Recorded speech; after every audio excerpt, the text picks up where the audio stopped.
સમાચારમાં આગળ વધીએ તો ભાજપના રાષ્ટ્રીય અધ્યક્ષ જેપી નડ્ડા આજે ગુજરાતમાં આવશે। ગૃહપ્રધાન અમિત શાહના ચૂંટણી કાર્યાલયનું ઉદ્ઘાટન થવાનું છે। સીએમ ભૂપેન્દ્ર પટેલ, સીઆર પાટીલ પણ ઉપસ્થિત રહેશે। ભાજપના તમામ 26 સાંસદોના કાર્યાલયનું ઉદ્ઘાટન કરાવશે। અન્ય સાંસદોના મધ્યસ્થ કાર્યાલયનું પણ વર્ચ્યુઅલી ઉદ્ઘાટન થશે।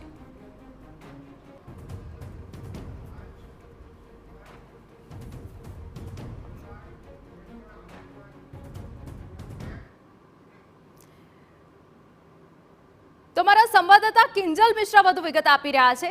કિંજલ, ભાજપનું મિશન 26 અને તે અંતર્ગત જેપી નડ્ડા અને અમિત શાહ ગુજરાતના પ્રવાસે છે। આ સમગ્ર પ્રવાસ કેવો રહેવાનો છે?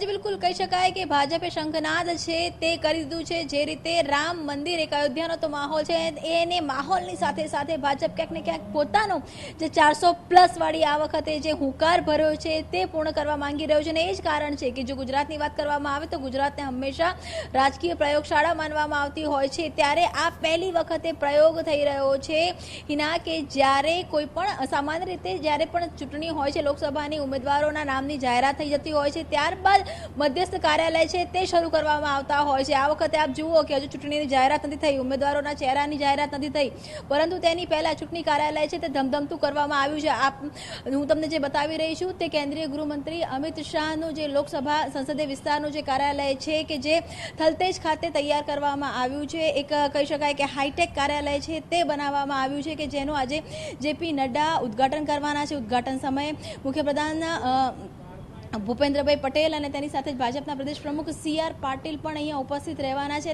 ન માત્ર એક કાર્યાલય પરંતુ એક સમયે એક સાથે 26 જેટલા કાર્યાલય છે તેનું ઉદ્ઘાટન થવાનું છે। અને સૌથી જે રસપ્રદ વાત છે કે જ્યારે કાર્યાલયના ઉદ્ઘાટન થશે ત્યારે વર્તમાન સાંસદો છે તેમની હાજરી પાંખી રહેશે। આપ આ જોઈ શકો છો તે અમિત શાહના જે સંસદીય મત વિસ્તારનો જે કાર્યાલય છે તૈયાર થઈ ચૂક્યું છે। 11 વાગ્યાનો સમય છે। 11 વાગે આ જે કાર્યાલય છે તેનું ઉદ્ઘાટન કરવામાં આવશે અને ત્યારબાદ જેટલી પણ જો ગાંધીનગર લોકસભાની વાત કરવામાં આવે, ગાંધીનગર લોકસભાની જે રાજકીય ચહેલ પહેલો હશે તે આ કાર્યાલય પરથી મોનિટર કરવામાં આવશે। જે રીતની નેતૃત્વની વાત કરવામાં આવે છે દેશના વડાપ્રધાન નરેન્દ્ર મોદી, કેન્દ્રીય ગૃહમંત્રી અમિત શાહ, તો આપ જોઈ શકો છો કે જે બેનર સ્ટીકર્સ લગાવવામાં આવ્યા છે એ પણ તમામ જગ્યા પર આ પ્રકારના લગાવવામાં આવ્યા છે। ભાજપની જ્યારે વાત કરવામાં આવે, ભાજપ હંમેશા એક જે કહી શકાય કે બિફોર પ્લાન હંમેશા કરતું હોય છે અને આ બિફોર પ્લાન છે તે આપ જોઈ શકો છો કે જે રીતે કાર્યકર્તાઓમાં માહોલ બનાવવાની વાત હોય, આપ સતત જો અલગ અલગ જે સ્ટેચ્યુઝ છે, અલગ અલગ જે કટઆઉટ્સ છે તે પણ અહીંયા લાવી દેવામાં આવ્યા છે। ગાંધીનગરની વાત કરવામાં આવે તો ગાંધીનગરનો કેટલો વિકાસ થયો, 12,000 કરોડના જો વિકાસ કામ થયા છે તો ક્યાં ક્યાં થયેલા છે, ગુજરાતની કેવી રીતે જે સુરત છે તે બદલાઈ છે, કેવા પ્રકારની કામગીરી ગુજરાતની અંદર કરવામાં આવી છે। મલ્ટી ટ્રાન્સપોર્ટેશન હબની વાત કરવામાં આવે કે આ તમામ હિતેશ બારોટ આપણી સાથે જોડાઈ રહ્યા છે, તેમની સાથે વાત કરવાનો પ્રયાસ કરીએ। હિતેશભાઈ, આમ તો હંમેશા ગુજરાતમાં જો વાત કરવામાં આવે તો હેટ્રિકની વાત કરી દેવામાં આવી છે અને આ એક હાઈટેક જે કાર્યાલય છે તે શરૂ થવા જઈ રહ્યો છે। નવા કોન્સેપ્ટ સાથે ભાજપ હંમેશા કંઈક નવું કરતી હોય છે। ચૂંટણી જાહેર થયા પહેલા કાર્યાલય કઈ રીતે આ કાર્યાલયમાં કામ થશે આગામી સમયમાં?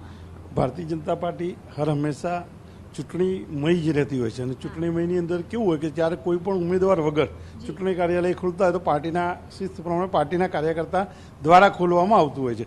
અને આજે જેપી નડ્ડાજી ગુજરાતની અંદર એકી સાથે 26 લોકસભાની ચૂંટણીની કાર્યાલયનું ઉદ્ઘાટન કરતા હોય અને એ અહીંયાથી કરવાના હોય અને એ બધી જ જગ્યાએ લાઈવ કરશે। એના કારણે ગાંધીનગર લોકસભાના કાર્યાલયનું આજે હાઈટેક તો ના જ કહેવાય, એક નાનકડું કાર્યાલય છે અને આ કાર્યાલયની અંદરથી સમૂહ આખા ગુજરાતમાં કામ થાય અને ગાંધીનગર લોકસભાના દરેક મતદાર સુધી આ વાત પહોંચાડવા માટેનું માધ્યમ બને। દરેક કાર્યકર્તા પોતાના મત ક્ષેત્રની અંદર જઈ પબ્લિકની વચ્ચે જઈ નરેન્દ્રભાઈના કામની ગાથા વચ્ચે મૂકી શકે અને વધુ સમય મળે એ માટેનું આ કાર્યાલયનું ઓપનિંગ છે। જો વાત કરવામાં આવે તો કેન્દ્રીય ગૃહમંત્રીનું જે લોકસભાનું કાર્યાલય છે એ સતત કાર્યરત છે, તો જ્યારે આ કાર્યાલયની શરૂઆત કરવામાં આવી રહી છે મધ્યસ્થ કાર્યાલયની, તો અહીંથી કેવા પ્રકારની કામગીરી થશે, કયા કોન્સેપ્ટ સાથે 26 લોકસભામાં આ પ્રકારના કાર્યાલય ખુલી રહ્યા છે? પાર્ટીનો નિર્ણય કરેલો છે આખા દેશની અંદર આજથી શરૂ થતી કાર્યાલય અને એમાં ગુજરાતની અંદર એક સાથે 26 કાર્યાલયનું લોકાર્પણ માન્ય રાષ્ટ્રીય અધ્યક્ષ જેપી નડ્ડાજી કરવાના છે। આ કાર્યાલયથી પાર્ટીના લગતા કામો, વિસ્તારની અંદર ચૂંટણીલક્ષી કામો અને ચૂંટણીમાં જે કાર્યકર્તાને જવાબદારી હોય બૂથ મિટિંગથી લઈને પેજ સમિતિના કાર્યકર્તા એક્ટિવ થાય એ માટેનું આ કામ છે ને દરેક ઘર સુધી પાર્ટીની વાત પહોંચાડવાની અને નરેન્દ્રભાઈના કરેલા કાર્યોની વાત વ્યક્તિ સુધી પહોંચે એ માટેનો પ્રયાસ કરવામાં છે. અન્ય સાંસદોની જો વાત કરવામાં આવે તો કદાચ એ એમના કાર્યાલયમાં સમય આપી શકશે કેમ કે એ પોતાના મત વિસ્તારમાં હોય છે, પરંતુ જો કેન્દ્રીય ગૃહમંત્રીની વાત કરવામાં આવે તો જે પ્રકારની તેમની જવાબદારીઓ છે ત્યારે આ કાર્યાલય પર કેવી રીતે કામગીરી થશે, કોણ સંભાળશે? કાર્યાલયની અંદર જે તે પાર્ટીના નિયુક્ત કરેલા વ્યક્તિઓ હોય અને અત્યારે ઝોનના પ્રભારી તરીકે નિયુક્ત કરેલા છે અમારા કેસી પટેલ સાહેબ, એમની નિગરાણીમાં ત્રણેય કાર્યાલયો ચાલુ રહેશે અને એની અંદર જે તે વ્યક્તિને જે તે જવાબદારી છે એ પાર્ટીના કાર્યકર્તા કરશે. બિલકુલ, આ બાબતે વાત કરવા માટે તો આ જુઓ પણ આજે પહેલો એક્સપેરિમેન્ટ છે કે જે હંમેશા દર વખતે પાર્ટીમાંથી અલગ અલગ કરવામાં આવતો હોય છે. અત્યાર સુધી કોઈ પણ રાજકીય પાર્ટીએ આ પ્રકારનો પ્રયાસ નથી કર્યો કે ચૂંટણી જાહેર થતા પહેલા ઉમેદવારોના નામ જાહેર થાય તેની પહેલા કાર્યાલય ખુલે. કાર્યાલય ખોલવામાં આવી રહ્યું છે. સૌથી જે મહત્વની વાત છે હિના કે કાર્યાલય પર વર્તમાન સાંસદો નહીં હોય, એટલે કે કેન્દ્રીય ગૃહપ્રધાન અમિત શાહ અહીંયા ઉપસ્થિત છે, પરંતુ તે FSL નો જે કાર્યક્રમ છે ત્યાં હાજર રહેવાના છે. તે જ રીતે 25 સાંસદોની વાત કરવામાં આવે તો તમામ પોતાના એટલે કે ચહેરા વગર, ઉમેદવાર વગર કેડર બેઝ પાર્ટી છે કેવી રીતે કામ કરી શકે તે પણ એક જે એક્ઝામ્પલ છે તે પ્રસ્થાપિત કરવાનો ભાજપ આ પ્રયાસ કરી રહી છે. 11 વાગ્યાનો સમય છે. JP નડ્ડા અહીંયા આવશે, કાર્યાલયનું ઉદઘાટન કરશે. તેની સાથે 25 જેટલા અન્ય કાર્યાલય છે તે વર્ચ્યુઅલી જોડાશે. બિલકુલ કિંજલ, વધુ વિગત અમે તમારી પાસેથી લેતા રહીશું. આ તમામ જે 26 સાંસદોના કાર્યાલયનું જે ઉદ્ઘાટન થવાનું છે એ આગામી સમયમાં જ્યારે લોકસભાની ચૂંટણી